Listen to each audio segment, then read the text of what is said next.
Hello, everyone, and welcome to a new episode of Wednesday Night Warrior. I'm Spencer, host of Constructive Criticism and Wednesday Night Warrior, two podcasts about getting better at Magic the Gathering.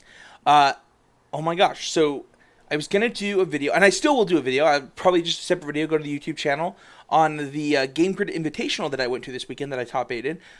Huge, it was a blast. The only people that didn't show up were people at the GP. Huge shout out to Game Grid for that tournament. But today we're going to talk about the ban and restricted list that happened a week early. This week we saw from Wizards of the Coast, to actually not even this week, just today. Today they just said, hey guys, so just so you know, a ban and restricted list announcement will come out today. And we're like, what? What is going on? And it was really exciting, actually. Twitter blew up they said like in 5 hours we're going to make an announcement. And Twitter blows up. Everybody's talking about it. Everybody's like, oh my gosh, what could possibly be happening that they're doing this a week early? So a few thoughts rushed through people's head. One, this new Saheeli Cat combo. I like Saheeli Cat. I don't know why we're calling it Twin. It's not Splinter Twin. It's every 2-card combo with a creature Splinter Twin now. Like, shut up. So this new Saheeli Cat combo, people were like, they're going to ban the cat. There's no way. They didn't see it in testing. And that's actually what I thought was going to happen. A lot of people were like, Emrakul's gone. And I was like, yeah, like, maybe. Like, Emrakul doesn't seem very good against the Saheeli Cat combo. So, like, why are they announcing this a week early? And it's obviously because they wanted to prepare people who are testing for the Pro Tour, like us, like the team that I'm on. We have a couple guys qualified for the Pro Tour. We definitely want to know this information as early as possible. And because of that, like, this was a huge deal for us. So, one, they didn't ban Saheeli Cat combo, which we'll do a video on. I'll probably do a couple of videos this week. I really want to increase the YouTube channel. I know this is on puremtgo.com, but you can also check out just all the videos on our Constructive Criticism YouTube channel.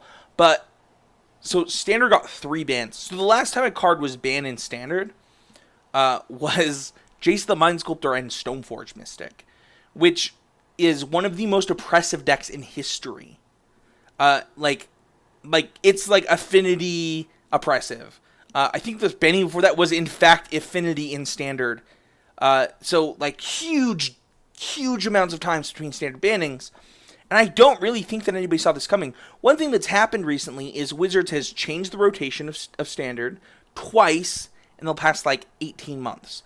So they don't actually know what they're supposed to be, how they're supposed to be designing cards right now. And a lot of people are like, oh, Wizards sucks at their job. They don't know what they're doing. That's actually not true. Like, it's actually really hard if you're Wizards of the Coast to say, like, I need to design a card for this length of time before a new set comes in. And I think that there are a few problems with that, with the fact that, one, they didn't realize that people wouldn't like a shorter rotating format. So the 18-month format, the thing that they were really excited about, people were like, I'm not going to play Standard anymore if you're going to do this because I don't get the value of my cards very long.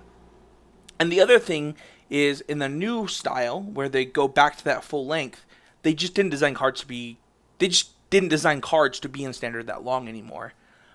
So we have 3 bannings in Standard, and we're going to talk about each of them. So the first thing that we have is Smuggler's Copter. This is a card that people actually call for the banning of week 1 in Standard. It's first week in Standard. People are like, this card's too good, it's too powerful, ban it. Ridiculous. I don't actually agree with this at all. It does do a few things, though. One, it really pressures Planeswalkers to a point where Planeswalkers like Nissa, both Nissas actually, just never saw any play in the format. Both of the Nissas are very powerful. There's actually 3 Nissas. I'm talking about the 3-mana and the 5-mana Nissa. Both just never saw play because of this card. In our Pro Tour testing, one of the things that was quickly eliminated from the testing results were, in fact, 3-mana Nissa decks because Smuggler's Copter was so good in testing. One of the other things that it actually really hurts, that I don't know that Wizards meant to do, is actually Madness decks.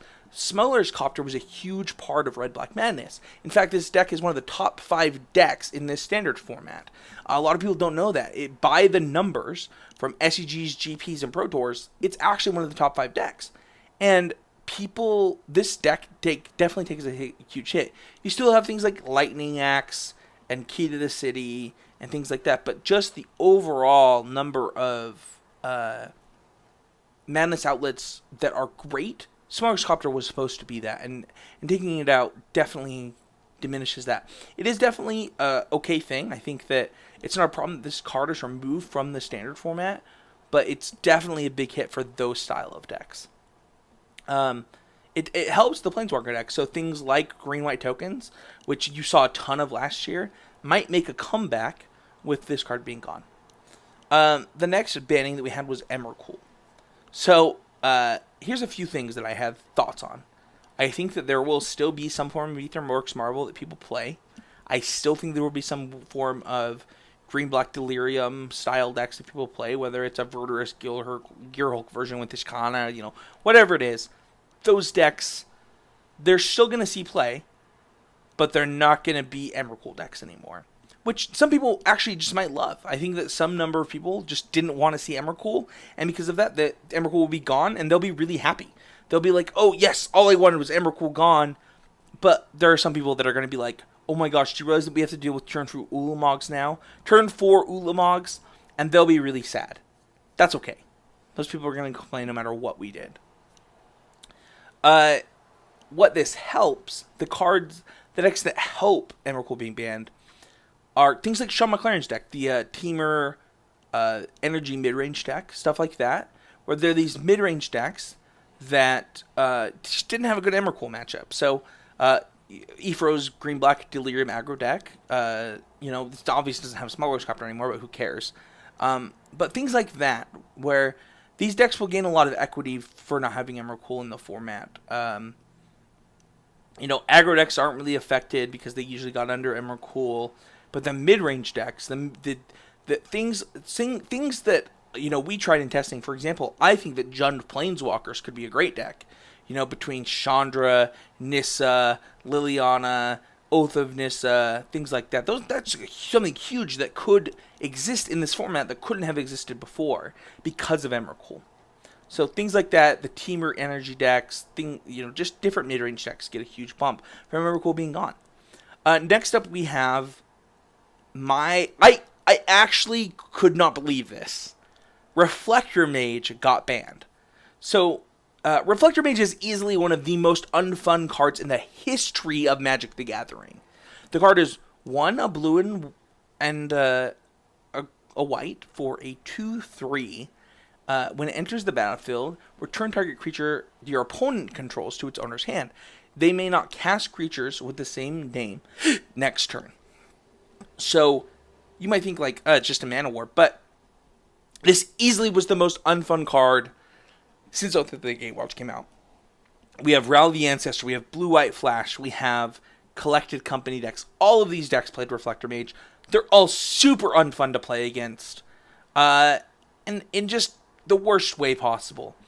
A lot of the times, they'll Reflector Mage something, and it will be your play next turn, and suddenly they time walked you with a 2/3. For 3 mana. And a lot of people complain about Emrakul. They're like, oh, Emrakul's the worst. It's super unfun. They get to take your turn and wreck you. And it's what's really unfun? When on turn 3, your opponent wrecks you with a 2/3 stupid creature that makes no freaking sense as to why this thing is wrecking me. And I don't know. I'm really happy that this card is gone. I think it is easily the most... I didn't know it was possible for me to hate a card more than Hero of Bladehold, but Reflector Mage is easily my least favorite card in the history of Magic. And the thing is I wouldn't have banned anything. I wouldn't have banned a single card in Standard. I think Standard is the best format it's ever been, but I do understand what Wizards is trying to do. They're trying to make they're trying to brush up excitement with new decks for the Pro Tour and things like that. And banning these cards makes a lot of sense if you're trying to do that, especially if you don't think that the new set's going to have as big of an impact because of the cards in current Standard. All of these cards that they banned had huge impacts on the format and things like that. So, what does this hurt? So, it just hurts Flash. Which, honestly, I think that Flash, and Wizard said this, it just hurt the diversity of the format. Having Reflector Mage and Spell Queller is just too much. It's not fun. It's stupid. It's honestly just stupid. It's just the worst feeling. Because here's the thing. You can play these creatures to get under Spell Queller, right? So you could play a Rampy creature on turn 1 or 2. And then it just gets Reflector Mage. Or you can like be like, ha, I'm not going to play this rampy creature, and then it just gets Spell Queller. And that's just not a fun experience. The deck's just not fun. It's actually just not fun to play against. I think it's actually just the least fun deck of all time. And I think that includes Green White Tokens and Bant Company. I think that it doesn't have enough bad matchups. So, what does it help? So, first of all, the banning of Reflector Mage really helps aggro. Like, a lot. Reflector Mage is way too good against aggro decks. Because it takes them off a turn. So let's say you play a 2-drop that doesn't have haste, right? They then play Reflector Mage. They just time walked you. And now they have a 2-3 in play. And you have to, beat through that 2-3, which probably kills every creature you haven't played for the most part. It's just super unfun to play against for an aggro deck. It also really helps mid-range decks. We talked about these rampy creatures just a second ago that you could play to try and get under Spell Queller. But Reflector Mage just destroyed that strategy. And this really helps that strategy a lot. It means that they can't wreck you that way. And getting under there with, 2-mana ramp guys, or even 1-mana ramp guys, if you want to play a Dryad Arbor deck, I don't know. I've seen the style decks around at FNM. This just really helps that kind of strategy. As well as it just, this mid-range game plan just... I don't like the fact that I can play a Haymaker like Kalidas, and they're like, Reflector Mage, nice Kalidas, brah. It's just not fun. It's not a fun experience. I'm really happy to see it's gone. And I think it helps Standard overall. I think that Reflector Mage was a mistake. I just don't believe that they ever intended a Mana War to be that good. It just doesn't make any sense. Why would they want a Mana War to be that good? And I think Reflector Mage just kind of like there's this line, right, where they're like, this is how good we want a Mana War to be. And Reflector Mage is just like, oh yeah, here I am up here, off camera, over here, where you can't see me. And it's just not fun. So, and then the next announcement that we had was ban and restricted announcements will now be made both on the Monday after the standard legal set pre-release, so the Monday following the pre-release, and 5 weeks after the Pro Tour. So, I think that there are a couple of good things and bad things with this. The good, it lets them go hard in the paint. So Wizards can now just design cards and have super awesome cards be designed all the time, because they have a buffer. They have 5 weeks after the Pro Tour, they're like, okay, we made a mistake. Card's too good. Sorry, guys. And that's okay. I think that that's actually a good thing. I think that giving yourself that leeway opens up a lot of design space, where there's a lot of cards, for example, Lightning Strike. How is Lightning Strike not in the format? How is Reality Hemorrhage not just a Lightning Strike? I actually don't understand how Reality Hemorrhage was printed to deal 2 damage. It should just deal 3. And the thing is Wizards, in one of their articles, Sam Stoddard stated that they expected way more Incendiary Flow decks. They thought that Incendiary Flow would be all over Standard. And the thing is what they learned is, we're just not willing to pay 2 mana for that effect. Even though for them, in their testing of their 24, 64, I don't know how many people work at Wizards, but I assume there's no way it's more than 64 people. In their testing, there were Incendiary Flow decks everywhere. But because of that, they didn't see what we saw. And that's that I'm not willing to pay that mana for that effect. Whereas if Reality Hemorrhage had just done the same thing and just been a Lightning Strike would be everywhere, and that would be okay. We would love that. And so they get to go harder on the paint with effects. That means that they get to print more things like Lightning Strike. They get to more print just cards that we're just okay with having.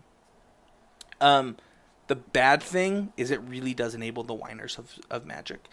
Magic has a really bad culture, and I think it actually came from the modern culture, where people would just cry and cry and cry about cards until they got banned in Modern, and that just carried over everywhere. People just cry about things in Magic. More so than in other games. I play Hearthstone, I play Pokemon TCG, and people just don't whine the way people whine in Magic in other games. Magic has one of the worst cultures on Twitter out of all of the games that I play. And I think it's because Wizards has enabled those people. And I think that this does enable them even further. So one of my recommendations to you is don't enable those people. If they're calling for the banning of a card week 1 in Standard, tell them to calm the freak down and wait and see if the format evolves. I mean, if you just look at this standard format, week 1, people called for the banning of Smuggler's Copter. After the Pro Tour, they called for the banning of Reflector Mage and Spellqueller. Then after that, they called for the banning of Emrakul. And it turns out that all of those cards got banned, and probably none of them really needed to. You know, we're about to enter a world of a turn 4 combo deck or a turn 5, 6 combo deck really consistently, and all of these cards are getting the ban hammer, and it could turn out that we really wish that we had this staying power against those decks. And, we'll see, but I hope that Magic culture can change and we don't have to run into this problem quite as much.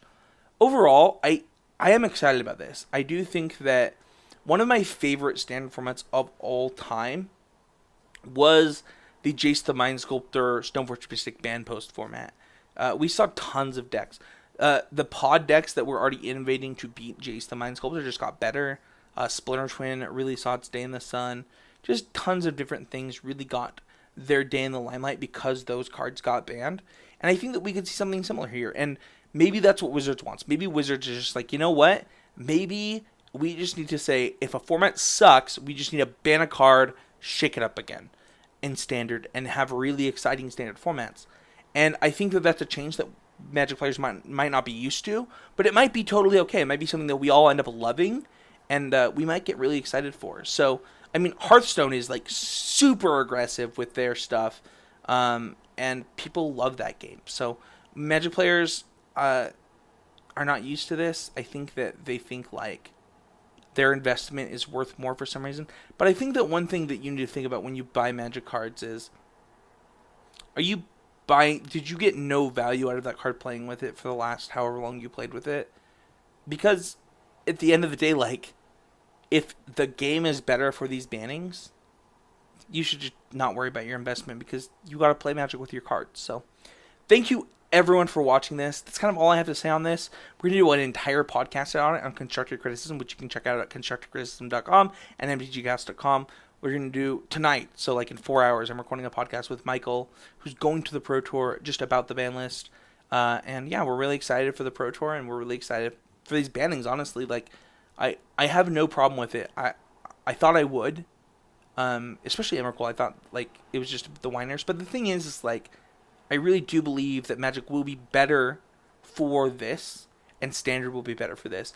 They took out not just the card that people were complaining about the most, but they looked at numbers that they didn't even provide to us. For example, they said that Blue-White Flash actually had the highest win percentage on Moto by a significant margin, only having one subpar matchup in the form of Black-Red Aggro.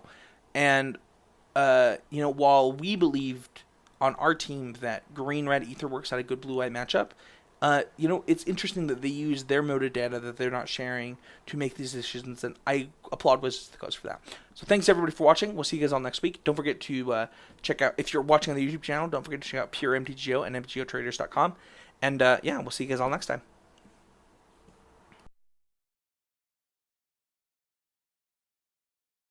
So this week we saw hair looks really bad. Hold on.